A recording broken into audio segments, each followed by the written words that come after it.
Hello students. So in the last lecture I told you about what the securities market is, the two levels, that is the primary and the secondary market, the various functions and the objectives of the securities market. So in today's lecture I will be discussing the new issue market, which is also called the primary market, in detail. Now, as I told you, the primary market is the market in which the new securities which are being traded for the first time is being listed. So if a company wants to issue securities for the first time, it will go to the new issue market or the primary market, get itself registered, and then issue a security or a share. Now let's see what is the structure of the new issue market. Now in the new issue market, a company can issue securities in four ways. The first is called a public issue, in which the company issues shares to the normal public or the general public. The second is called a rights issue. These are issued to the existing shareholders. The third is a bonus issue. These again are issued to the existing shareholders. And the fourth type is called a private placement. Now we will study each of them in detail sometime later in this video. Now public issue can be done in two ways. First is an IPO, initial public offer, and there is something called as FPO also. This is called follow on public offer. I will tell you the details later on in the video. Now this IPO can either be issued in form of a fresh issue, that is a new security is being issued to the public, or offer for sale. Now what is an offer for sale? Offer for sale is a mechanism where promoters of a listed company will sell their shares directly to the public in a transparent manner. Okay, so in a fresh issue they will issue the securities in the market, while in an offer for sale they will issue the securities directly to the public. Also, FPO can be issued either through a fresh issue or through an offer for sale. Now rights issue and bonus issue we will see later. Private placement can again be done in two ways. One is called a preferential issue and the other is called a qualified institutional placement. Okay, so this is the structure of the new issue market or the primary market. In this, the securities can be issued in four ways. First is a public issue, in which the issue is made to the general public. This can be done in two ways, either through an IPO or through an FPO. Both the IPO and FPO can be issued either through a fresh issue or through an offer for sale. The second way is a rights issue. Third is a bonus issue. Both these are issued to the existing shareholders. And the last is a private placement, in which the shares are or securities are issued to a selected group of people. Now let's see what an IPO is in detail.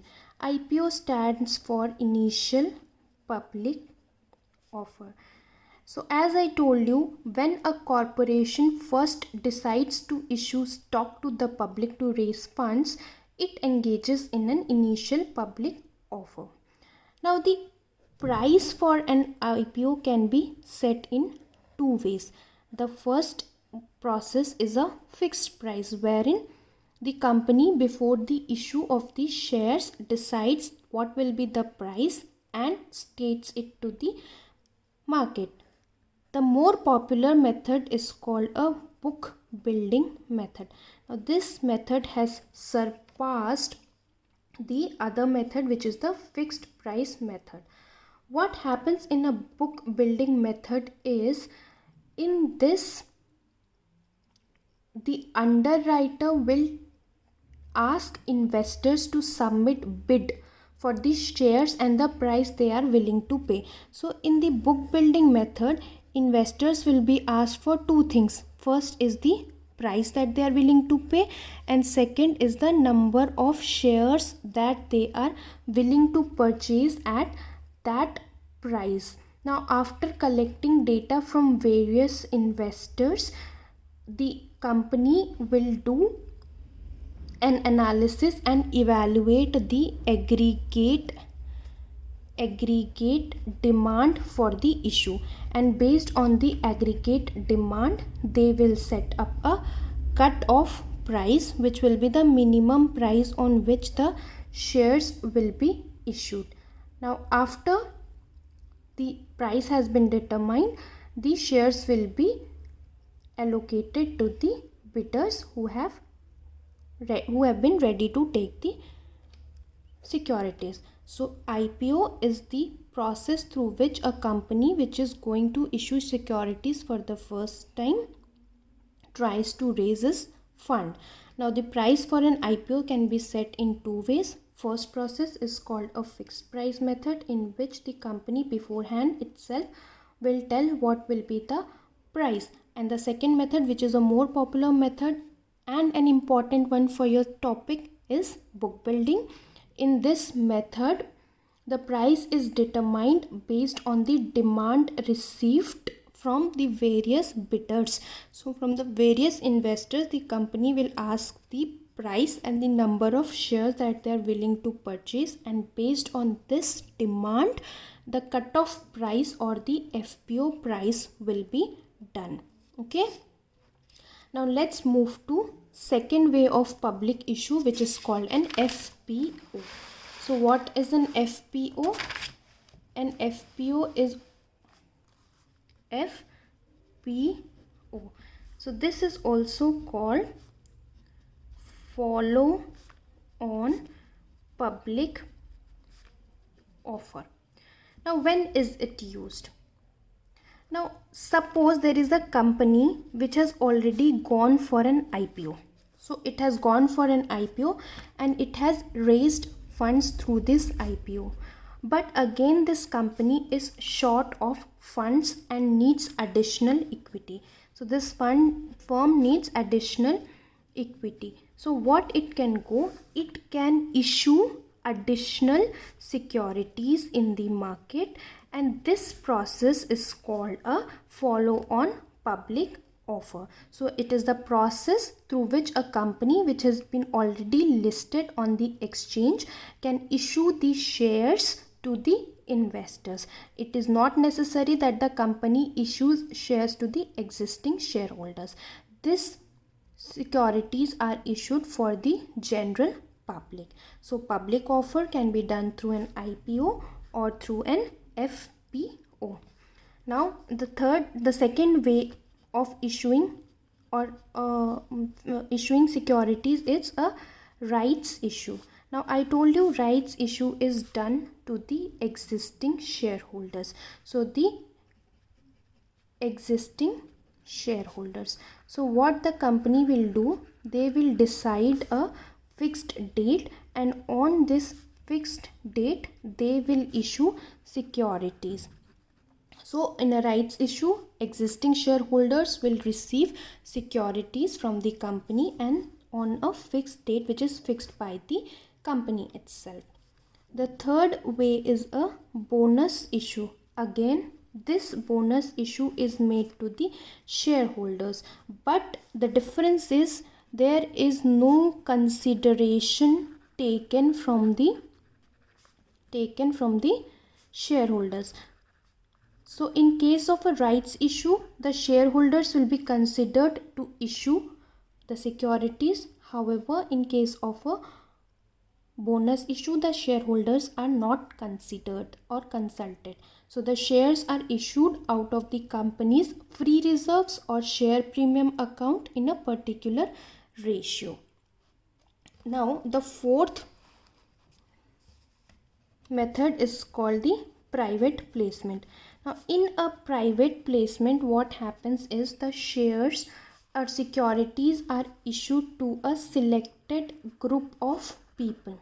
So it will be issued to a selected group of people only, and the maximum number is 49. So it can be issued to more than 49 people. Now I told you private placement can be done in two ways.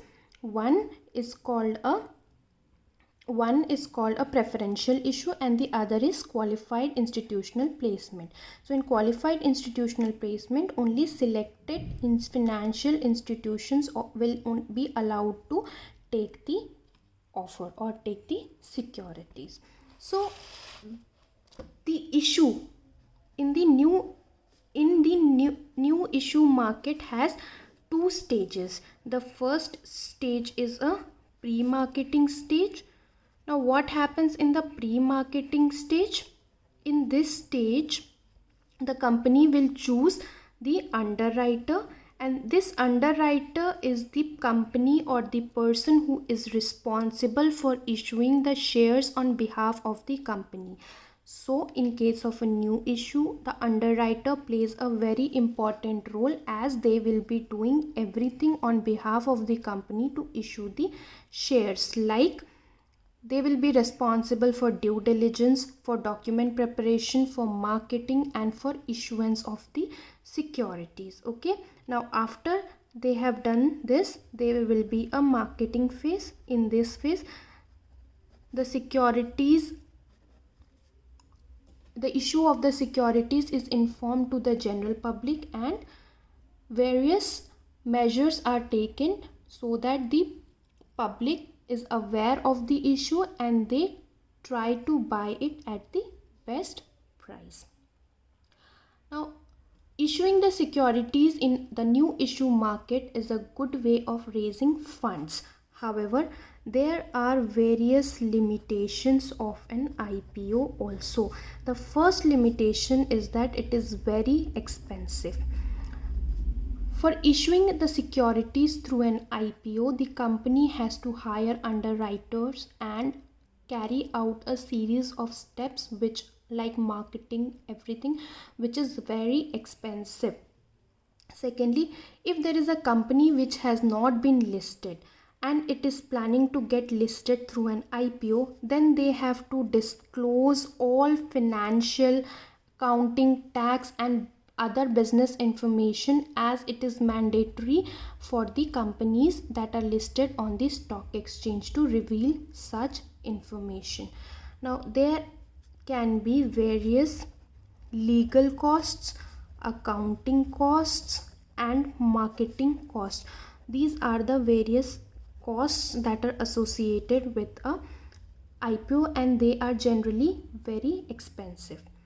The fourth limitation is, after the company has registered itself on the stock exchange, they will require a lot of time for reporting all the financials and documentation work. Another risk is that the required funding may not be raised in the market, as people may not accept the IPO. So not all companies are able to raise the required funds through an IPO, because there are many companies about which the investors are not sure, and hence they are not willing to invest in those shares. In such a case, what happens is the company IPO fails and they are not able to generate the required funds. Another major limitation is, after an IPO, the control of the company is lost to the new shareholders who take the voting rights because they have purchased the shares of the company. Okay, so this is all about the new issue market. In this market, the securities can be issued in four ways: either through a public issue of IPO or FPO, through rights issue, through bonus issue, and through private placement. And then there are two phases. First is a pre-marketing stage and a post-marketing phase. The major role is played by the underwriter in a new issue market because they are responsible for all things or all steps of the IPO.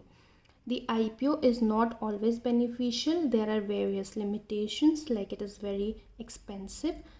All the legal, accounting and marketing costs comes up. Companies will have to disclose their important information. There is a large risk that people may not accept the IPO, and hence the company may not be able to generate the required funds. Also, post an IPO, there is a loss of control. So in the next class, I will tell you in detail about how the IPO process is done, or what are the steps in issuing a IPO in the market. Thank you.